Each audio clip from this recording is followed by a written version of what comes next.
ओम कृष्णाय वासुदेवाय हरे परमात्मने प्रणत क्लेश नाशाय गोविंदाय नमो नमः। जय श्री कृष्णा। आप सभी का देवगाथा में हार्दिक स्वागत है। आज मैं आपको सुनाने जा रही हूँ कार्तिक मास महात्म के दूसरे अध्याय की कथा। एक बार ब्रह्मा जी ने नारद जी को कार्तिक माह के विषय में बताते हुए कहा कि कार्तिक माह भगवान विष्णु जी को सदैव ही प्रिय है। इस मास में भगवान विष्णु जी का ध्यान करते हुए कोई भी पुण्य कार्य किया जाए तो उसका फल अवश्य ही मिलता है। सभी योनियों में से मनुष्य योनि को सर्वश्रेष्ठ तथा दुर्लभ कहा गया है। इसलिए प्रत्येक मनुष्य को कार्तिक माह में पुण्य कर्म करने चाहिए, क्योंकि इस माह में सभी देवतागण मनुष्य के समीप हो जाते हैं। इस माह में देवता मनुष्य द्वारा किए हुए स्नान, व्रत, वस्त्र, भोजन, चांदी, स्वर्ण, भूमि आदि दिए गए दान को विधि पूर्वक ग्रहण करते हैं। इन सभी में से अन्नदान, जो कि सभी पापों का नाश करता है, इसका अधिक महत्व बतलाया गया है। कार्तिक माह में मनुष्य जिस किसी मनोकामना से दान अधिक करता है, उसे वह अक्षय रूप में प्राप्त होता है।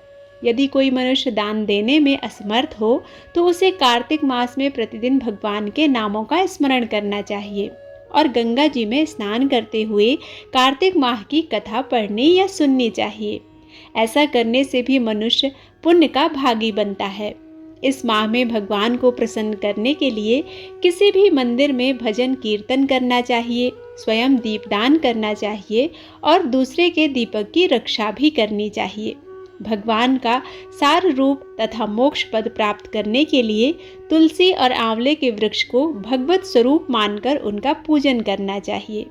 जो मनुष्य कार्तिक माह में जमीन पर सोता है, उसके सभी पाप युगों युगों के लिए नष्ट हो जाते हैं। मनुष्य अरुणोदय के काल में जागरण कर गंगा में स्नान करके करोड़ों जन्मों के कल्मशों को धो डालता है।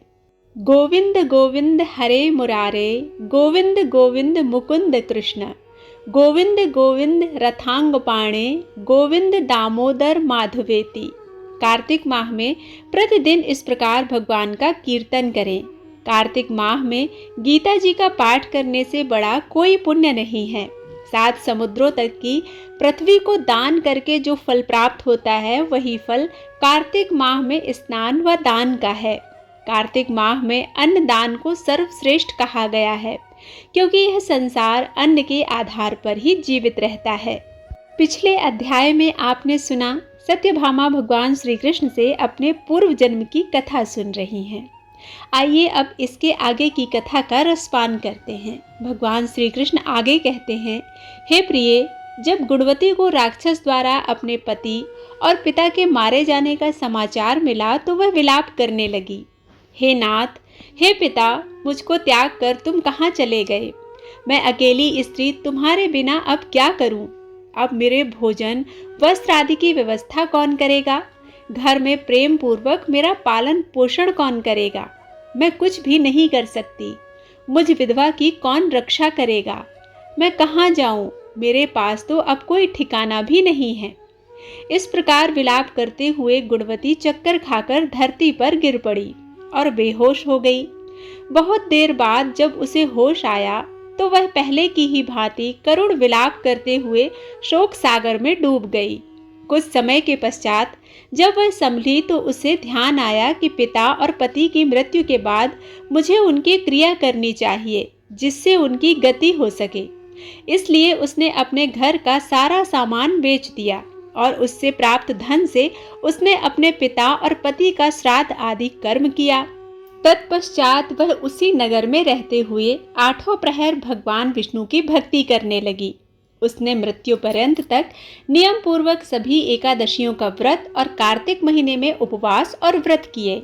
हे प्रिय, एकादशी और कार्तिक व्रत मुझे बहुत ही प्रिय हैं। इनसे भुक्ति, मुक्ति, पुत्र तथा संपत्ति प्राप्त होती है। कार्तिक मास में जब तुला राशि पर सूर्य आता है, तब ब्रह्म मुहूर्त में उठकर स्नान करने व व्रत और उपवास करने वाले मनुष्य मुझे बहुत प्रिय हैं, क्योंकि यदि उन्होंने पाप भी किए हों तो भी स्नान व व्रत के प्रभाव से उन्हें मोक्ष प्राप्त हो जाता है। कार्तिक में स्नान, जागरण, दीपदान तथा तुलसी के पौधे की रक्षा करने वाले मनुष्य साक्षात भगवान विष्णु के समान हैं। कार्तिक मास में मंदिर में झाड़ू लगाने वाले, स्वास्तिक बनाने वाले तथा भगवान विष्णु की पूजा करने वाले मनुष्य जन्म मरण के चक्कर से छुटकारा पा जाते हैं। यह सुनकर गुणवती भी प्रतिवर्ष श्रद्धापूर्वक कार्तिक का व्रत और भगवान विष्णु की पूजा करने लगी। हे प्रिय, एक बार उसे ज्वर हो गया और वह बहुत कमजोर भी हो गई। फिर भी वह किसी प्रकार गंगा स्नान के लिए चली गई। गंगा तक तो वह पहुंच गई, परंतु शीत के कारण वह शिथिल हो गई। तब मेरे दूत उसे मेरे धाम ले आए। तत्पश्चात ब्रह्मा आदि देवताओं की प्रार्थना पर जब मैंने कृष्ण का अवतार लिया तो मेरे गण भी मेरे साथ इस पृथ्वी पर आए, जो इस समय यादव हैं। तुम्हारे पिता पूर्व जन्म में देव शर्मा थे, जो इस समय सत्राजित हैं। पूर्व जन्म में चंद्र शर्मा, जो तुम्हारे पति थे, वह डाकू हैं। और हे देवी, तू ही वह गुणवती है। कार्तिक व्रत के प्रभाव के कारण ही तू मेरी अर्धांगिनी हुई है। पूर्व जन्म में तुमने मेरे मंदिर के द्वार पर तुलसी का पौधा लगाया था। इस समय वह तेरे महलों के आंगन में कल्प वृक्ष के रूप में विद्यमान है। उस जन्म में जो तुमने दीपदान किया था, उसी कारण तुम्हारी देह इतनी सुंदर है और तुम्हारे घर में साक्षात लक्ष्मी का वास है।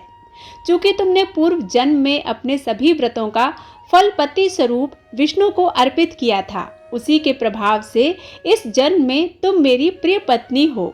पूर्व जन्म में तुमने नियम पूर्वक जो कार्तिक मास का व्रत किया था, उसी कारण मेरा और तुम्हारा कभी वियोग नहीं होगा। इस प्रकार कार्तिक मास में व्रत आदि करने वाले मनुष्य मुझे तुम्हारे समान प्रिय हैं। दूसरे जप तप, यज्ञ, दान आदि करने से प्राप्त फल कार्तिक मास में किए गए व्रत के फल से बहुत थोड़े होते हैं।